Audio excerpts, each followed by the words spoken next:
La spiritualité est une partie fondamentale de la vie consacrée. Cela inclut des moments communs et individuels de prière et chant, les sacrements, les retraites, la lecture et la direction spirituelle. Le résultat et fondement de tout cela est votre vie intérieure spirituelle et votre identité en tant que religieuse, votre relation avec Dieu et votre vie en sa présence. Votre vie spirituelle est étroitement liée à ce que le Concile Vatican II appelle le noyau le plus secret et le sanctuaire d'une personne, où vous êtes seul avec Dieu, dont la voix résonne dans le profond de vous. Lorsque votre vie spirituelle est bien nourrie et florissante, c'est toute votre vie extérieure qui en rayonne. Vous vous sentez alors satisfait, confiant, équilibré et heureux, ce qui a un effet positif sur votre travail et votre vie personnelle. En revanche, lorsque votre vie spirituelle est mal nourrie, déshydratée ou restreinte, cela se manifeste également. Elle vous fait vous sentir insécure, déprimée ou méfiante, ce qui a un effet négatif sur votre travail et vos relations. En tant que religieuse, vous avez un droit moral à une nutrition spirituelle bonne et équilibrée qui correspond à vos besoins et à votre développement personnel. Vous avez également un droit canoniquement établi à un certain degré de liberté dans votre vie spirituelle,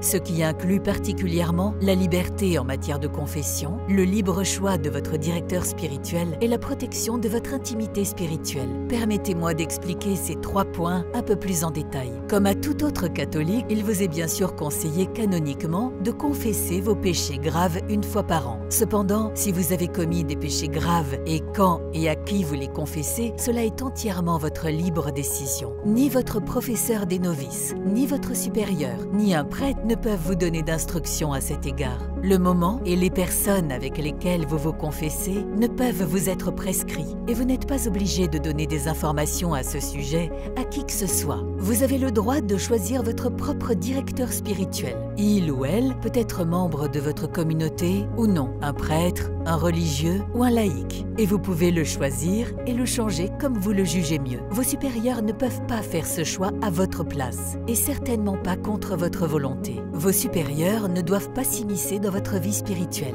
Il leur est même canoniquement interdit d'inciter de quelque manière que ce soit les membres de leur communauté à leur faire une manifestation de conscience, voire à toute la communauté. De même, il est interdit aux directeurs spirituels et aux confesseurs de discuter de votre vie spirituelle et de vos problèmes avec vos supérieurs, vos consoeurs ou toute autre personne. Si cependant vos supérieurs font pression sur vous pour que vous leur révéliez votre vie spirituelle intérieure à eux ou à la communauté, ou s'ils prescrivent certains confesseurs ou directeurs spirituels, s'ils exigent ou reçoivent de votre confesseur ou directeur spirituel des informations vous concernant, ou même s'ils se présentent comme directeur spirituel ou confesseur de vous, cela constitue un abus spirituel, viole le droit canonique et est un signal d'alarme. Permettez-moi d'expliquer ce dernier point plus en détail. Les décisions des supérieurs ne doivent toujours concerner que la vie extérieure de la communauté. Apostolat, répartition des tâches, etc. Ici, des compromis doivent être trouvés et parfois des décisions doivent être prises contre la volonté des individus.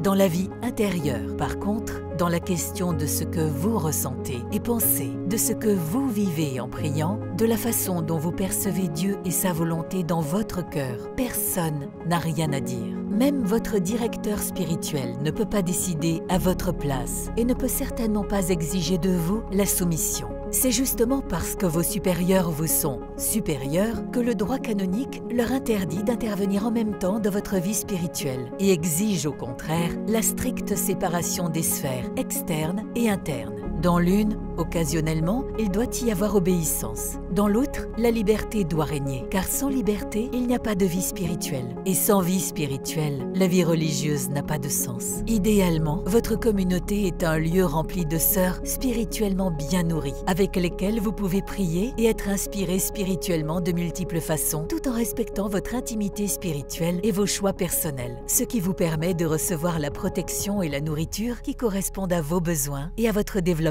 personnel.